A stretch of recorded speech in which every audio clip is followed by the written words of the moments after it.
Manx Radio's Update with Beth Espey.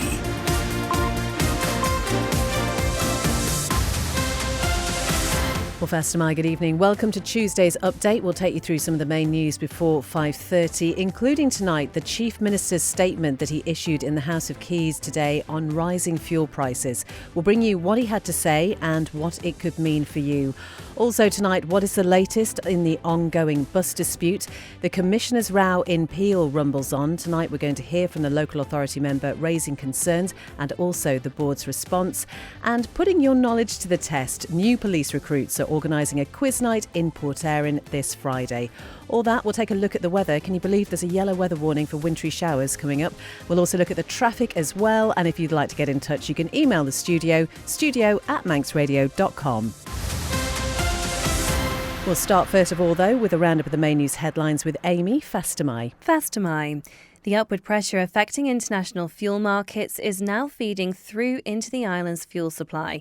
That's from the Chief Minister, Alfred Cannon, who told the House of Keys this morning we'll see an increase in local fuel prices in the coming weeks. There is no fuel supply shortage on the island, and there are currently no threats to our supply chain. A Peel Town Commissioner is calling for an overhaul of how local authorities operate. Katrina Baptist says meeting minutes are often delayed and difficult to verify. She believes recording or broadcasting meetings would improve transparency. There's no excuse, really. It means not only is there an accurate record, but anybody can take part. You know, those with disabilities, they should still be able to observe the meetings. Peel Town Commissioner says Ms Baptist's comments are inaccurate and do not reflect the views of the board. The Infrastructure Minister's confirmed there'll be another ballot of Unite the Union members amid the ongoing bus strike. Tim Crookall told the House of Keys talks have been continuing with the union. That will be up to the union when they want to hold that, and I'm sure it'll be fairly soon, and then we'll get the result on the back of that. Tonight, sailing to Heysham has been cancelled because of the adverse weather forecast. It means its overnight return also won't run. The steam packet says tomorrow morning's crossing is also in doubt. A yellow weather warning's been issued for wintry showers and ice tomorrow morning. It'll be in place from 3 o'clock until midday. Turning to international news now, and Rachel Reeves says targeted support will be offered if energy prices rise due to the Middle East conflict, insisting help should go to those in the UK who need it most. The British Chancellor appears to have ruled out the kind of blanket support seen under the Tories in 2022, arguing it fuelled inflation.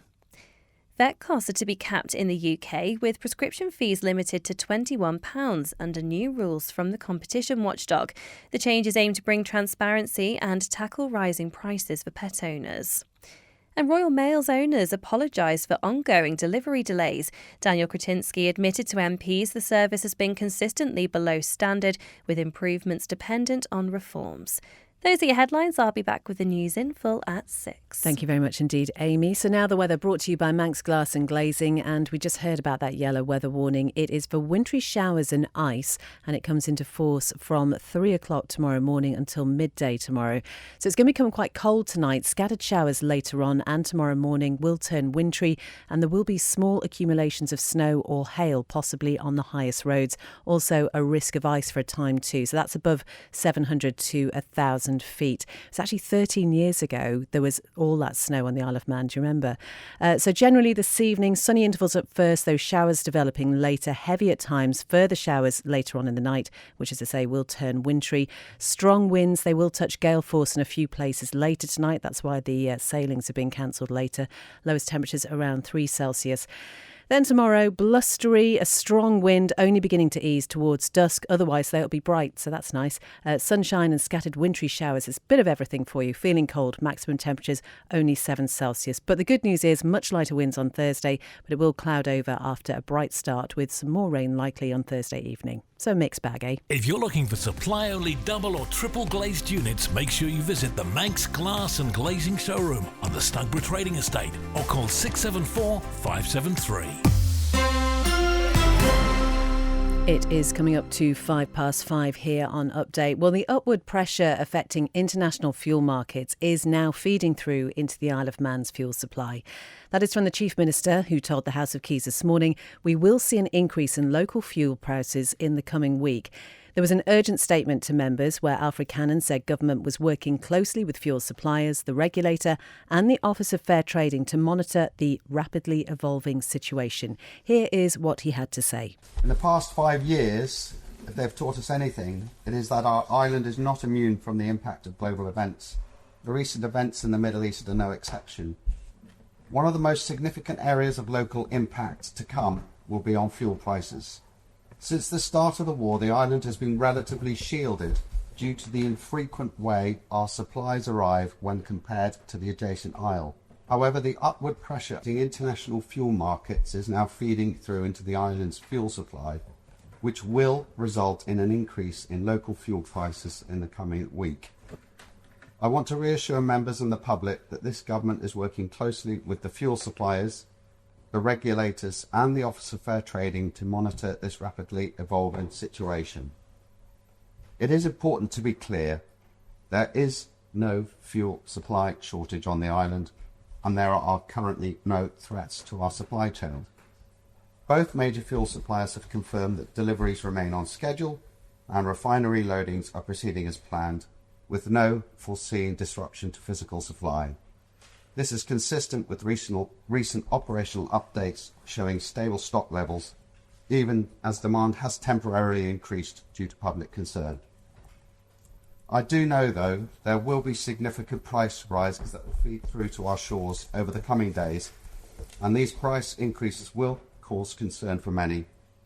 Of particular concern will be the potential significant increases in home heating oil for those in our community who rely on this method. The local fuel suppliers have confirmed they are monitoring the position, particularly with respect to vulnerable customers, and will continue to do so. I can also confirm to honourable members that the Council of Ministers is monitoring the situation closely through the Economic and National Strategy Board, which met again this morning and will meet again tomorrow. We will continue to develop a range of options to support the most vulnerable in our community should they be needed. For now, we need to be responsible in our decision making, and we are conscious that the pressures we are likely to face could be here for a prolonged period of time. And meanwhile, I would ask too that we treat those people on the front line of fuel sales with respect and tolerance as they do their job. Madam Deputy Speaker, this is an evolving situation, and I do appreciate that price rises of significance will be of great concern in our community. As this government has proven time and time again, we can respond rapidly when the need arises. There are steps, of course, all of us can take as we approach increased prices, and it is important that we work together as a community.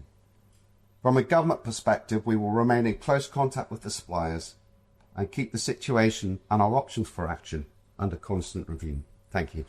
That was the Chief Minister, Alfred Cannon, speaking in the House of Keys this morning. You can find that full statement on the Manx Radio website.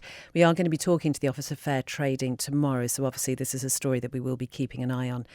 8.5 minutes past 5.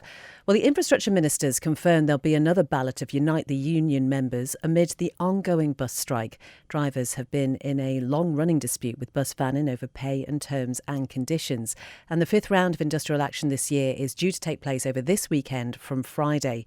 Well, Tim Crookall told the House of Keys this morning that talks had been continuing with the union. Industrial action was not paused on Monday, 16th of March 2026. Negotiations continued on Tuesday, the 17th of March between the representatives of Bus Vannin, Unite the Union and the department. The meeting was constructive and productive.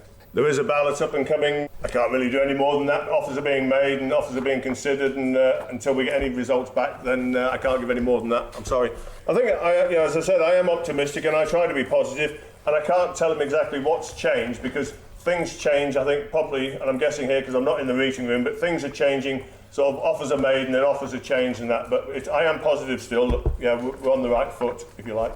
Well, Mr. Collister? He mentioned there was about to go to ballot. Can I ask the Minister when the ballot results will be known and will be made public? The only assurance I can give, Madam Deputy Speaker, I think, is that both sides, I think, are trying their hardest to try and sort this out, and with the help of MERS in the middle. With regards to the ballot, that will be up to the union, I think, as to when they want to hold that, and I'm sure it'll be fairly soon, and then we'll get the result on the back of that. But I'm not going to second guess when they're going to hold that ballot or try and guess when we're going to get the result. Well, Miss Edge? terms and conditions seems to be the sticking point. Is the Minister doing anything around the terms and conditions and also making sure the employees are continued to be paid correctly whilst they are in strike action? I believe the last 3 weeks that has not happened. With regards to terms and conditions, that comes and goes in the discussions. We were told they weren't up for discussion, then thankfully discussions are being talked and they do come into it slightly, so that's why I stay positive and hope that we can discuss those terms and conditions. And with regards to some salaries that were wrong, there was an issue there. It was purely coincidental that it happened in HR. There was nothing in that. There was nothing in that the honourable member might be suggesting, looking at her face here, that it was purely coincidental that there was some issues with pay for some of the drivers. Does the Minister know if the union is actually supporting this ballot? I have no idea at all whether the union supported or not, Madam Deputy Speaker. Should do. I don't. Shocking. That is the Infrastructure Minister, Tim Crookall, who's being questioned in Keys this morning. We have been in touch with Unite the Union. We are waiting to hear back for them to get their side on where things are up to. And of course, once again, as soon as we do that, we'll let you know. Now then, 11 minutes past 5, and concerns about governance and transparency within Peel Town Commissioners is continuing to escalate. Commissioner Katrina Baptist says issues around decision-making, record-keeping and potential conflicts of interest are not being taken seriously and believes they reflect wider systemic problems. Earlier this week, she published a video raising concerns and has now been speaking to us to expand on those claims. I can't remember one set of minutes that hasn't been challenged by myself or other commissioners. We get thrown the response of, well, these aren't Hansard minutes, but I would counter that with these are not accurate minutes. And the timing behind the release of these minutes means that we have, as commissioners, as elected members, we have to rely on our memory. Weeks later, we don't see the minutes until a few weeks after the meeting. Conflicts of interest are obviously a major part of any sort of political office, and you've suggested that there may be some conflicts of interest which are not being declared or they're being ignored. Can you expand on that at all? We do the bare minimum, which is the members are supposed to record their conflicts in a book. It's handwritten and it's kept under lock and key in the town hall, so members can access that book during office hours. You can't access it when it's not office hours. It's got lots of data in there that in my opinion, doesn't need to be in there because the book's ancient. I have GDPR concerns over that. But also, it's barely legible and it's not always kept up to date. I know that it's not referenced. I think that commissioners are there. We're elected to serve the people. We're not elected to serve ourselves or our own personal interests. And I don't feel that that's happening, and I don't feel like it's being taken seriously at the moment. That is Peel Town Commissioner Katrina Baptist talking to Christian. So she says she'd like to see wider changes across local authorities, including recorded or broadcast meetings and clearer processes for declaring interests. Now, concerns about governance have also been raised more broadly, with Russian MHK Michelle Haywood saying such issues are not new. I know I had discussions with the chair of Peel as we got the Local Government Amendments Act back into play and we're starting to try and get it through the legislative process. And I had a long conversation with the chair at the time, and he was objecting to the idea that they would have to publish minutes or they'd have to publish accounts, and that those things were available but just to Peel ratepayers. I mean, as I say, Katrina Baptist is the one who's just saying minutes are inaccurate, communication's poor, and some decisions aren't being properly recorded. How can that happen? Well, I think I could go back to my own experience when I was in Portsmouth, and we had a very similar experience where I was writing my own notes during meetings, because when the minutes eventually appeared, and it would be just before the next month's meetings when people's memories are starting to fade, we'd spend sometimes nearly an hour and a half going through correcting the minutes of the previous meeting to try and get things right. And I think there is there is a possibility that if you've got somebody who's not producing accurate minutes, that things can get lost. I'd love to encourage everyone to use technology now. That is the former DOI Minister, Dr Michelle Haywood, who is on Man in Line this week. Well, in response to all of this, Peel Town Commissioners say that Ms Baptist's comments are inaccurate and do not reflect the views of the board.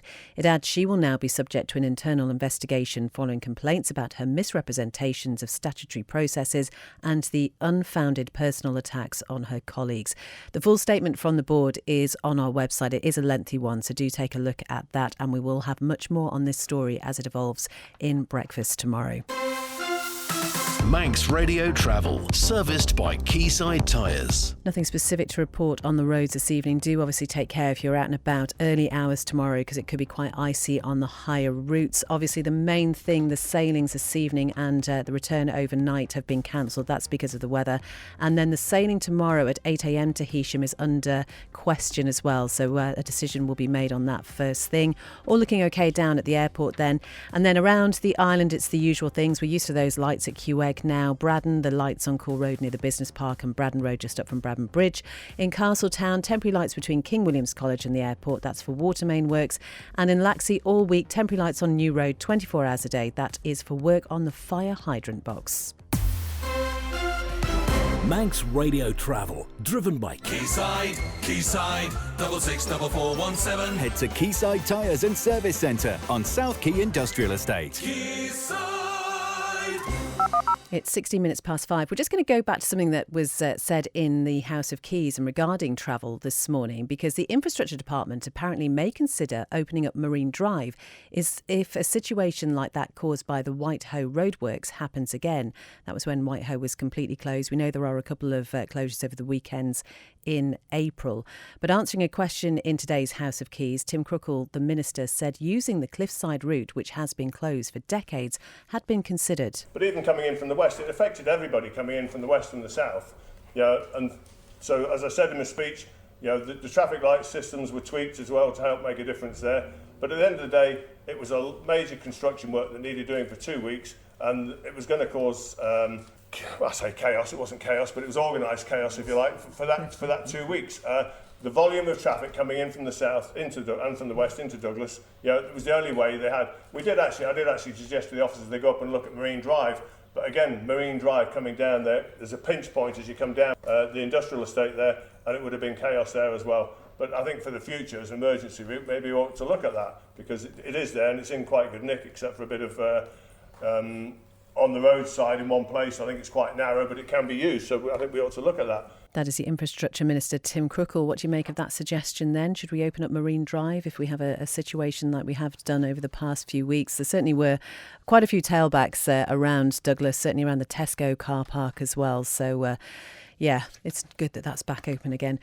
17 and a half minutes past 5. Well, 3 Douglas councillors have said they're disappointed at a third delay to a debate about the Local Government Amendment Bill. During the Keys sitting this morning, the Minister, Tim Crookall, said due to a meeting about the Northern Civic Community site on Monday, the bill will now be discussed next month.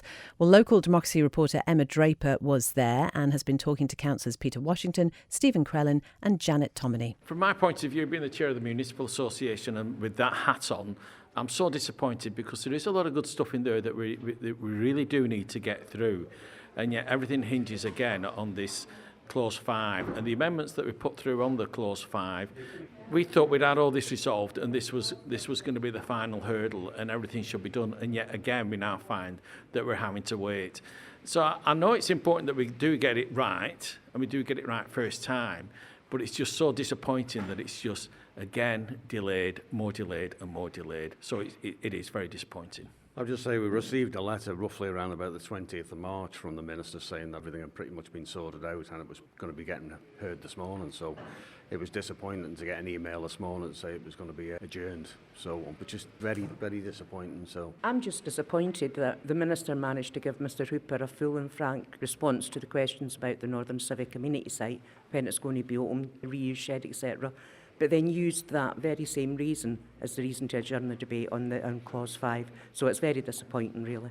Obviously now there's a month until the next sitting when it'll be discussed. So what will you be doing in that meantime? Will you be carrying on lobbying, talking to your fellow local authorities?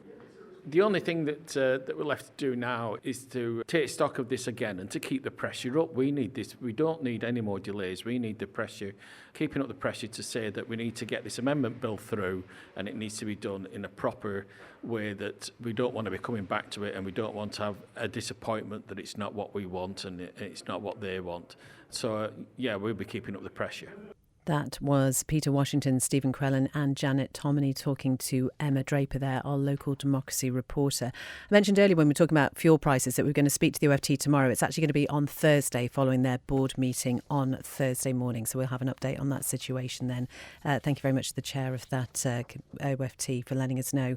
Now, a workshop taking place at Nobles Hospital this evening will focus on raising resilient teenagers and recognising early signs of worry and low mood.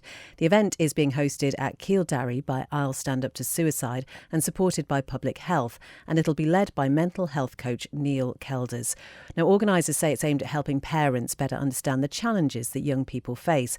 Paula Dunlop is the chair of the charity and has been talking to Simon about how the teenage years can be difficult to navigate. Lots of recent information would lead us to believe that talking about, the mental health crisis in our children suggests that it hasn't returned to the pre-2020 levels, and perhaps we are seeing more anxiety, depression, emotional problems. What's really concerning as well is that higher rate of social anxiety and dependence on AI chatbots for emotional support and not reaching out to other humans. Surely, I suppose communication is a key, isn't it? Often, I suppose, lines of communication with adults can be, shall we say, strained.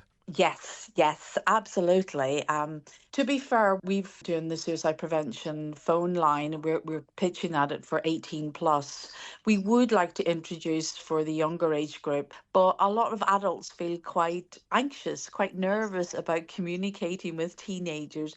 And I suppose a big part of that is about language, about how their perception of the world, and maybe it's slightly different from ours. We grew up in a different generation, didn't we? Indeed. And is it the case, though, that in some extreme behaviours in teenagers can, in fact, hide a lack of confidence? Oh, absolutely, 100%. As a mental health professional, I see that time and again, that there's a lot of a kind of bravado, maybe an arrogance, a uber confidence, and it does disguise a lot of insecurities in young people, but just not knowing how to communicate their needs with people. That is Chair of I'll Stand Up to Suicide, Paula Dunlop, talking to Simon there. So that workshop this evening being held at Keeldarry. Doors open at 6:30. It starts at 7. You can find the story on our website. There is a link there to registration. Not sure actually if there are any places left, but if you are interested, go and check that out. And speaking of I'll Stand Up to Suicide, new recruits to the Isle of Man Constabulary are organising a charity quiz night in aid of them. So it's taking place in the south of the island on Friday and will include raffles, prizes donated by local businesses. Student police constables Saul Law and Luke Sweetman have been talking more about what's planned. Suicides are increasing every single year. Predominantly so, just probably since the COVID pandemic. Inevitably, as you go into your policing career, this is something I'm sure you will see. So presumably it's something very close to your and your colleagues' hearts. 100%, yeah. Not just people we deal with on a day-to-day basis, but even within the police itself. We see a lot of things. We will come to a lot of fatals, a lot of sudden deaths and things like that. So it's supporting everybody. Even me and my background as well, being in the army and stuff, there was a lot of my friends who came out of the army or while they was in there suffered from PTSD. Yeah, so it's very close to my heart, and I think everybody else. So Luke, let's come to you now as we look ahead to the quiz night on Friday. Just tell us a little bit about what people can expect. Obviously there's the quiz, but there is a lot of raffle prizes and so forth up for grabs. Yeah, and honestly, if I wasn't part of the organising team, I'd be putting a ticket in there. Some of the stuff we've got is brilliant. We've got steam packet vouchers, wine down, donated a bottle of wine. We've got £200 from a skin clinic, sort of dermatology sort of thing, and gym memberships, loads. And people have clearly rallied. I mean, any kind of charity night, organisations around the island really keen to get involved, and this definitely seems to be the case here. Yeah, definitely. I mean, I think because the Isle of Man is such a small place, people want to look after each other, and they know that mental health it's on the rise. It's good that it's being highlighted, and this charity, I think people are wanting to back One, because it's new and they want to help it, but it's just such a good cause. That is Luke Sweetman and Saul Law both talking to Ben Hartley about that quiz. It'll be held at Russian Football Club in Port Erin starting at 6:30 on Friday. Entry £10 a team, maximum of 5 people per team, no booking required. Best of luck, go and win. Sport here on Update is brought to you by the Print Shed. We say Faster Mile this evening to Darren Timpson. Faster Mile, starting with some TT news. There's set to be a 20-year-old newcomer on the mountain course this summer. Rhys Stevenson, who's from Skegness, will compete for Rocket Racing in the 2 Carroll Nash Sport Bike TT races. He's set to ride on board a Triumph Daytona 660. On his debut, Stevenson says he's visited the island in preparation already, but he is hoping to learn and build confidence around the course. He adds he won't be going in with any expectations, and he's been working with Richard Milky Quayle and John Barton. He adds, in my first year, I'm hoping to learn the course and build confidence around the island. I'm going in with no expectations. In hockey, there was some history made by the Isle of Man under-14 boys team who have made the final of the England Hockey Tier 2 Championship. They beat Oxford Hawks 3-1 on shuffles on Sunday after drawing the match 2-2 to progress from the semi-final. The Manx side had to come from behind twice in the game but held their nerve during the penalties. Backers Ryan Cartwright and Ramsey's Charlie Dahmer scored for the island during the game, and Castletown's Chris Crompton-Heavey scored the crucial winner during the penalties. They'll face Guildford boys under-14B in the final. However, there was disappointment for the under-16 girls team. They were beaten 2-1 by Norwich City in the England Hockey Tier 2 Plate semi-final. Amira Crookle scored late for the island side, but it wasn't enough as Norwich progressed into the final. And in rugby, a group of 4 Isle of Man female rugby players have been selected to represent a team in the UK. Leona McGovern, Becca Hicks and Freya Crow of Vagabonds will form part of Cheshire County. Meanwhile, Rashina McNair, who's also part of Vagabonds, will join the Cheshire Development Squad. The players will still remain with Vagas, however they'll have to travel off-island weekly to link up with their new teammates for training sessions and matches. Vagabonds are looking for sponsors to help with the players' travel and any logistical costs. Darren, thank you very much indeed. Well, that is all from Update this evening. Lovely to have your company as ever. Coming up at 5:30, it's Countryside, and tonight Simon and Kiri looking back at the Young Farmers Concert 2026, speaking to all the movers and shakers. Honestly, it sounds like it was an absolutely brilliant night. Chris Kinley will be here at 6 then with Greatest Hits. At 9, it's the Folk Show with John Barker, playing more music from the Emerald Isle a week after the annual celebration of St Patrick. And then at 10, Dave Moore will be with you with After Hours. So plenty to keep you company this evening. As I say, do watch out for those icy patches. That yellow weather warning in from 3. Update will be back with you at 5 tomorrow.